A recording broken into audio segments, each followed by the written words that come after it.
The door opened before I even touched the bell, and something inside me went still. I was standing on the cold stone steps, my hand half raised, when it happened.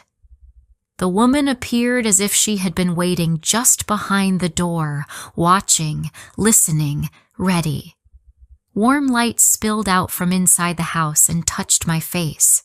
But instead of comfort, I felt a quiet hesitation I could not explain. For a brief second, I wondered if I should step back. But I didn't.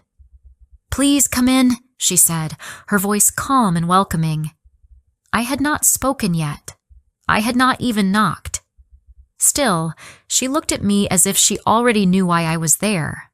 I told myself I was overthinking. After all, when you travel alone, your mind can become sensitive to small things. It tries to protect you, sometimes by noticing details you do not fully understand yet. But standing there in the cold, with the wind pressing against my back, it felt easier to ignore that feeling and step inside. The warmth of the house wrapped around me immediately. It was quiet.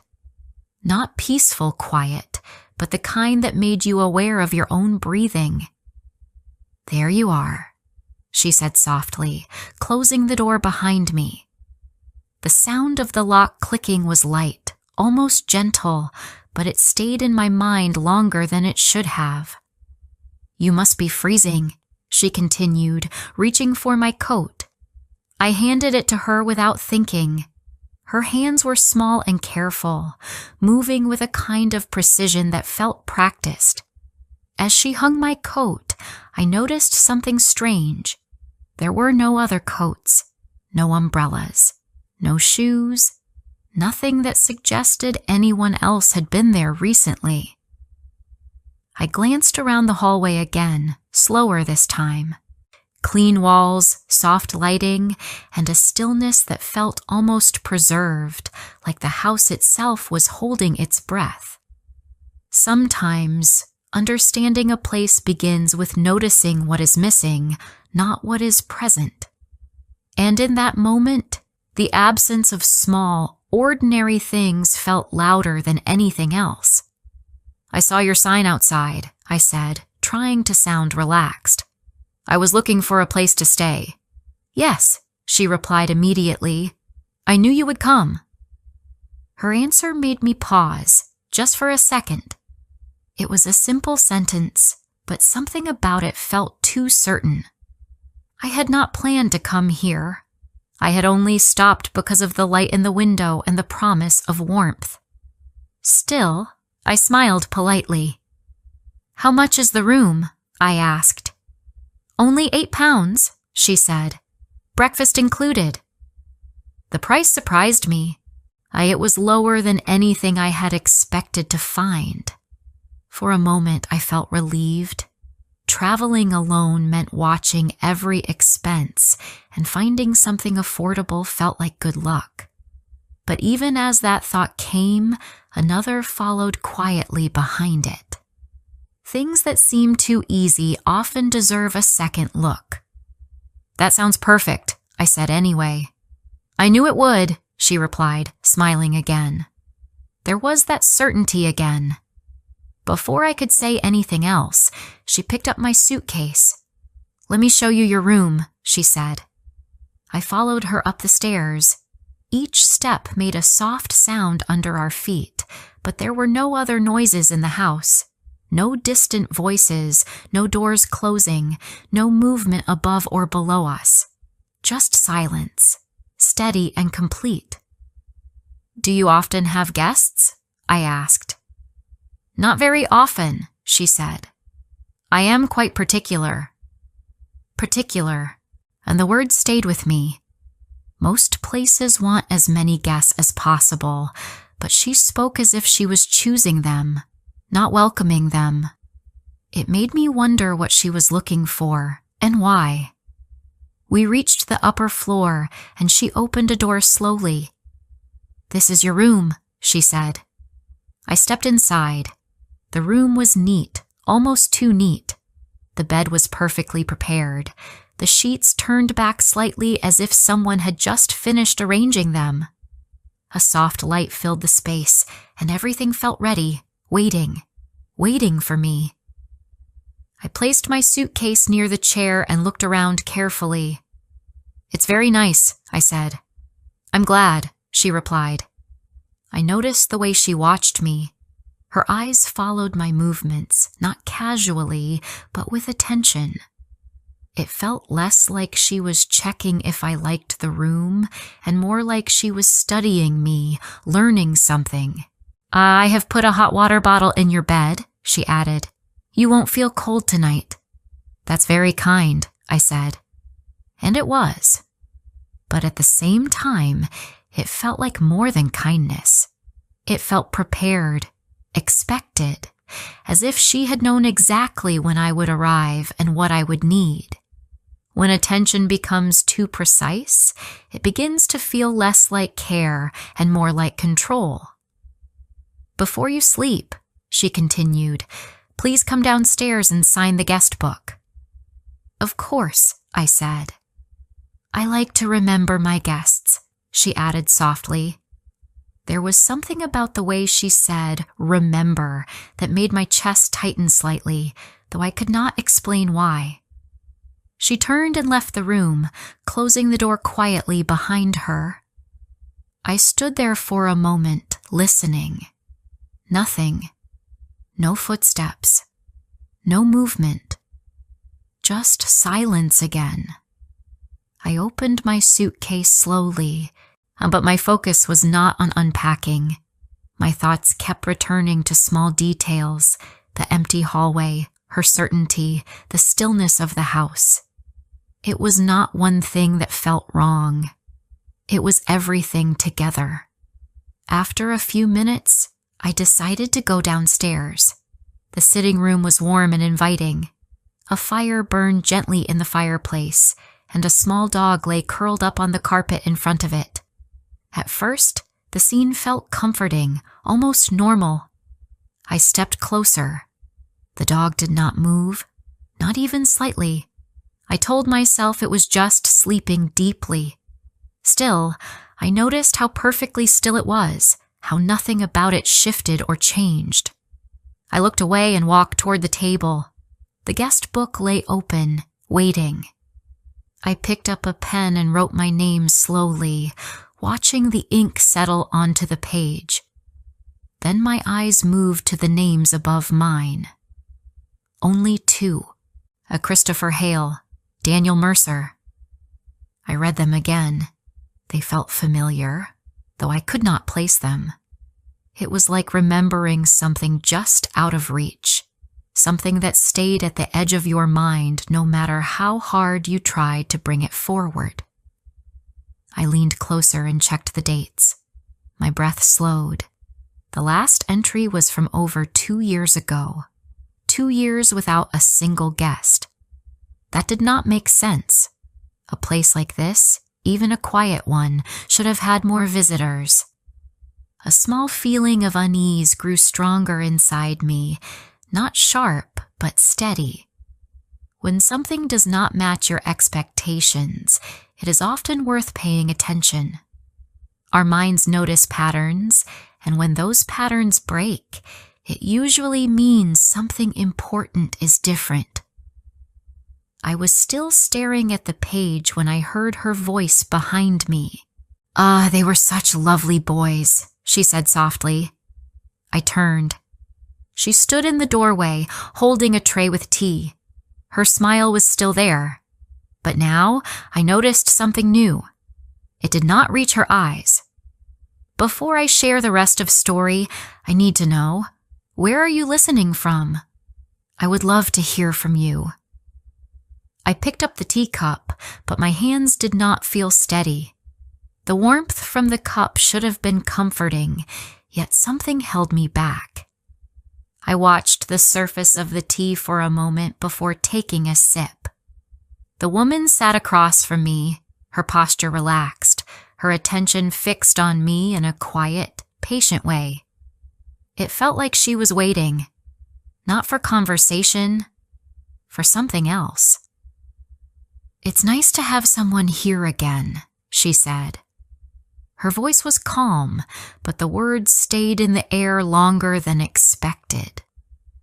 "Again?" I asked, yet keeping my tone light. "Yes," she replied. "It has been a long time." I nodded slowly and took a small sip. The taste was slightly bitter, but not strong enough to complain about. Still, I could not ignore the way she watched me as I drank, her eyes following every small movement. That kind of attention is difficult to describe, but easy to feel. When someone watches too closely, it creates a quiet pressure, as if even simple actions suddenly matter more than they should. "It's different," I said carefully. "I make it myself," she replied. "My own mixture." I placed the cup down gently. "My previous guests liked it very much," she added. "Previous guests." The words pulled my attention back to the book. "Those names," I said. "Christopher Hale and Daniel Mercer. I feel like I've heard them before." "Of course you have," she said, almost too quickly. "They were very memorable." Memorable. The way she said it made the word feel heavier than it should have been. I glanced down again at the page, then back at her. "The dates are quite old," I said. "Have you really had no one else since then?" She tilted her head slightly, as if considering the question, though her answer came without delay. "No," she said. "Only you." Something in my chest tightened. There was no uncertainty in her voice, no hesitation, just a simple statement that closed the subject completely. Sometimes, when an answer feels too clear, it raises more questions than it solves. Real conversations usually carry small pauses, small doubts, but her answers felt finished before I even asked. "That must be quiet," I said. "I like quiet," she replied. Too many people bring too much noise." Her eyes remained steady on mine. I shifted slightly in my seat, becoming more aware of the room again. The fire moved gently. The furniture stayed perfectly still. The dog near the fireplace had not changed position at all, not once. My gaze returned to it. It looked peaceful, but something about its stillness now felt unnatural. "That dog," I said slowly. "Does it ever move?" She followed my gaze and smiled softly. "Basil is very calm," she said. "Very calm." The words sounded simple, but they did not match what I was seeing. I leaned forward, almost without thinking, and reached out. My fingers touched the dog's back lightly, cold and hard. I pulled my hand away immediately. "He's not alive?" I said. "No," she answered calmly, "but I keep him with me." Her tone carried no sadness, no regret, just certainty. A quiet realization began to form in my mind. It did not arrive all at once, but slowly, like pieces fitting together. The still dog, the silent house, the empty guest book. I turned my head slightly toward the corner of the room. The parrot. It had not moved either. Understanding often happens step by step. First, you notice something small, then another detail, and slowly the full picture begins to appear, even if you do not want it to. "You preserve them," I said quietly. "Yes," she replied. "I like to take care of things that matter to me." Things, not pets. Things. The words stayed in my mind. I looked back at my teacup.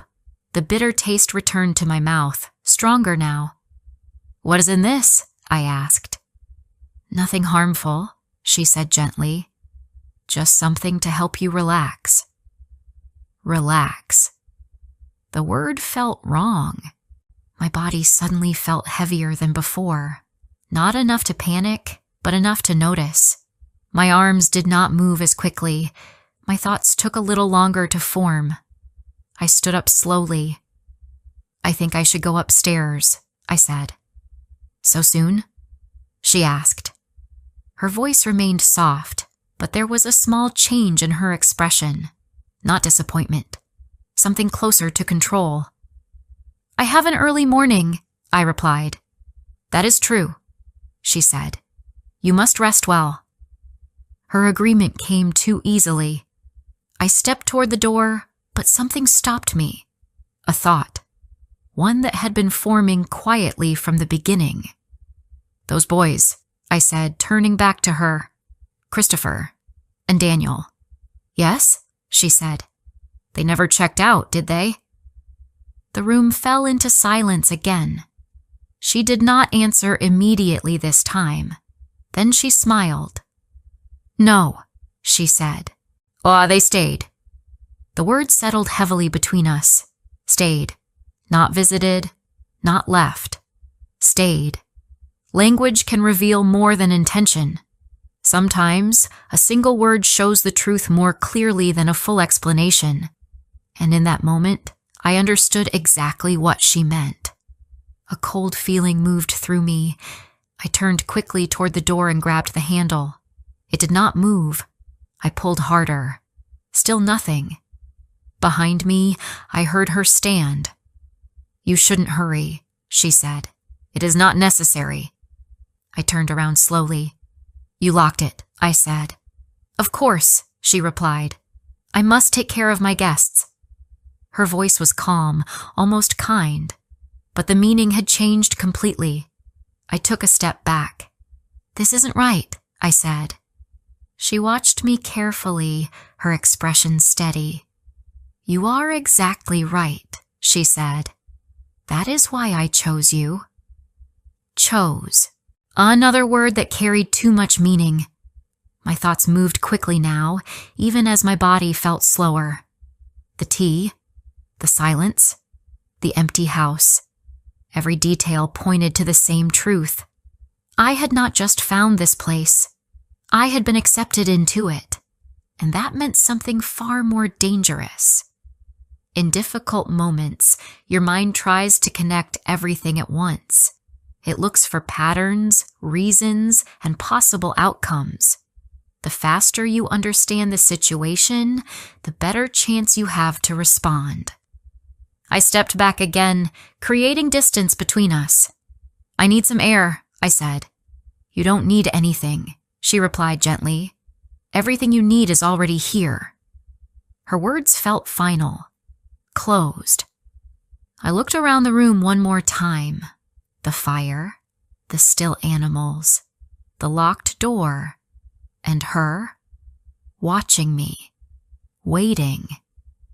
And in that moment, I understood something clearly. This was never just a place to stay. It was a place people entered and never left. I stepped back slowly, trying to keep my balance. The room felt different now, even though nothing had changed. The fire still burned with a soft glow. The furniture remained perfectly in place, and she stood there, calm and composed. But the meaning of everything had shifted. What once felt warm now felt controlled. What once seemed kind now felt planned. I think I made a mistake, I said quietly. She looked at me with the same steady expression. No, she replied. You made a choice. Her words settled heavily in my chest. Choice. It sounded simple, but in that moment, it felt like something final. As if every step that brought me here had already decided what would happen next. In life, we often believe we are making small, unimportant decisions. But sometimes, those small choices lead us into situations we cannot easily leave. Understanding this can help us become more aware of where our decisions take us. I glanced toward the door again, still locked. My thoughts began to move faster, even as my body felt slower. I needed time. I needed her to feel calm, to believe I was not a problem. I understand now, I said, forcing my voice to stay steady. You care about your guests. Her eyes softened slightly. Yes, she said. "I take great care of them." "I can see that," I continued. "Everything is ready. The room, the fire, even the tea." For a brief moment, her expression seemed pleased. "You are very thoughtful," I added. "I try to be," she said. Her smile stayed a moment longer than it should have. I felt it again, that quiet discomfort I could not ignore anymore. I nodded slowly, taking a small step to the side. "I just feel a bit tired," I continued. "The journey was long." "That is why you should rest," she replied. Her tone was quiet but firm now, not a suggestion, a direction. The heaviness in my body was growing stronger.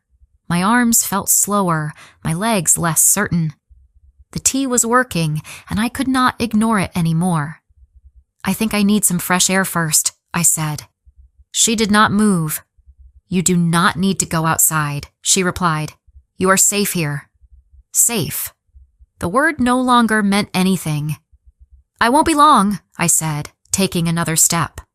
Her eyes followed me immediately. "There is no need," she said again. This time, her voice carried quiet control. I felt it clearly now. There was no permission to leave. In moments like this, your body understands danger before your mind fully explains it. That feeling rises quickly, pushing you to act even when you do not have all the answers. I moved anyway, one step, then another, and then I ran. I rushed past her toward the hallway, my heart beating hard against my chest. For a brief second, I thought I had surprised her, but I was wrong. "You should not run," she said. Her voice was no longer soft. It was steady, certain. I reached the front door and grabbed the handle, pulling it with all my strength. Locked. I pulled again. Nothing. My breathing became uneven as I turned quickly, searching for another way out. The window. I moved toward it and pushed at the frame. For a second, it shifted slightly. Just enough to give me hope. Then it stopped. Completely still, as if it had never meant to open at all. A cold realization settled inside me. Every exit had been decided before I arrived. Everything had been prepared. I turned back slowly. She was closer now, much closer. "You are making this harder than it needs to be," she said. "I just want to leave," I replied, my voice weaker than before. "You will stay," she said almost kindly, as if it had already been decided long before I arrived. My legs felt unstable, and I leaned slightly against the wall to steady myself. The room seemed softer around the edges now, less clear. The tea. It was stronger than I thought. "I shouldn't have drunk that," I whispered. She watched me carefully. "No," she said, "but you trusted me." Trusted. That word stayed with me longer than anything else. Trust can feel natural, especially when someone appears kind and welcoming. But in the wrong situation, it can also make you vulnerable before you even realize it. My thoughts became slower, but one question remained. "Why?" I asked. She stepped closer, her expression still and watchful. "Because I choose carefully," she said. "And you were exactly what I was looking for." Her eyes moved across my face again, slowly, as if comparing me to something only she could see. "I like to keep things that are perfect," she added. "Things, not people." The meaning was clear now. My legs gave in, and I slid down against the wall, my body too heavy to stay upright. The firelight flickered softly, casting slow shadows across the room. Everything felt distant, quiet, still. I tried to stay awake, but my vision blurred, and then a sound, soft, faint, above me. Footsteps, slow and careful, moving somewhere on the upper floor. not hers, someone else. And in that final moment, one truth became clear in my fading mind. I was not the only one who had never left that house. And now, neither would I.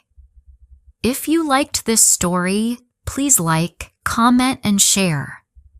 More simple and emotional stories are coming soon.